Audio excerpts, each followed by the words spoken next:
Les négociations à Doha, l'ombre des massacres et le souffle pressant de la communauté internationale. Le point sur la nouvelle ronde de négociations de Doha.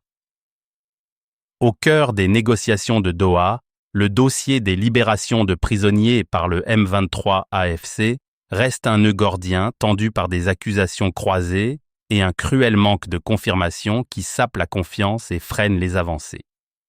Malgré des engagements mutuels dans la déclaration de principe signée le 19 juillet 2025 sous médiation qatari, appelant explicitement à faciliter l'échange de captifs, le M23, sous pression pour démontrer sa bonne foi, est accusé de n'avoir procédé à aucune libération vérifiée récemment. Les faits sur le terrain peinent à suivre.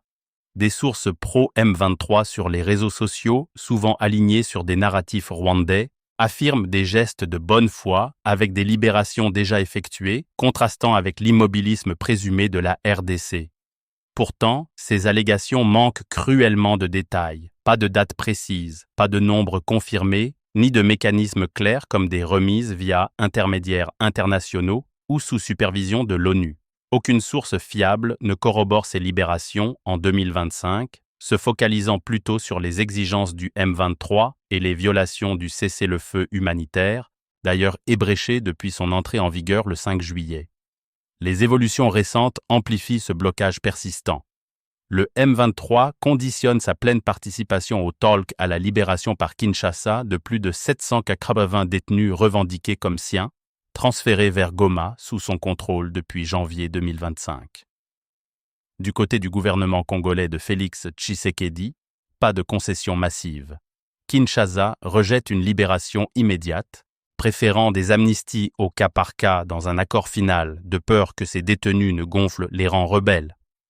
Cette impasse rhétorique, où les rumeurs de libération par le M23 semblent plus destinées à pointer du doigt Kinshasa qu'à agir concrètement, a déjà fait dérailler le calendrier, les pourparlers, prévu dès le 8 août pour un accord d'ici le 18, se prolonge dans une volatilité accrue avec des offensives sporadiques du M23 en Sud-Kivu.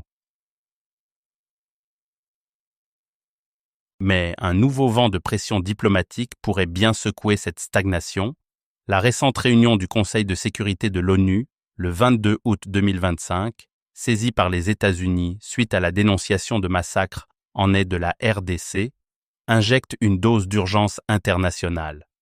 Lors de cette session du Conseil de sécurité de l'ONU, des orateurs, dont les représentants américains, ont fustigé la violence galopante qui outrepasse la diplomatie, citant les derniers massacres par le M23, plus de 140 civils tués en juillet près du parc de Virunga, selon HRW, et d'autres groupes comme l'ADF, 50 civils abattus mi-août en Nord Kivu. Ces atrocités, imputées en partie à un M23 soutenu par le Rwanda, violant les engagements de la déclaration et minant le processus de paix qatari-américain. Ces pressions conséquentes pourraient influencer les négociations de Doha de manière décisive. D'un côté, elles accentuent l'isolement du M23 AFC et du Rwanda, avec des appels à des sanctions renforcées et une surveillance accrue de l'ONU, forçant potentiellement des concessions comme des libérations vérifiables ou un retrait territorial pour démontrer une bonne foi sous les projecteurs internationaux. De l'autre, elle risque de durcir les positions.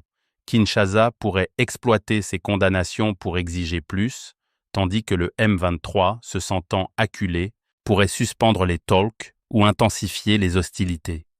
Déjà, la reprise des discussions cette semaine, après un blocage estival, montre un élan fragile.